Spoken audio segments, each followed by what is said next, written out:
jazz band usually comes back to campus early.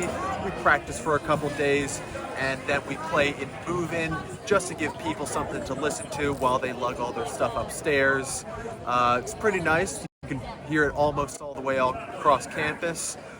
Gives us something to do, definitely. It generally provides an air of levity to the entire campus.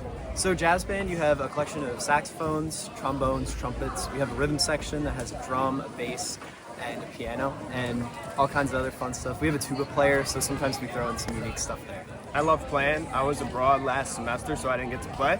So coming back, getting to play in a full group, it's really a great time. We had like a freshman come in and just like hop in on the set for a song. It was super cool. Great environment. It's sunny outside. Everybody likes it, you know. It's fun, you know. It makes new people feel a little bit welcome. You know, it kind of also promotes the band to the freshmen that we're trying to scout out. Yeah, it makes the day a little bit more fun, a little bit more vibrant. Even if you don't stop by, you just kind of hear it in the background. You might wonder if you could play an instrument at least, like, oh, what's that group?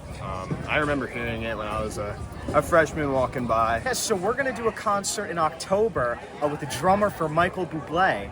So, you know, come check that out down at Houlihan McLean Center if you're interested in that.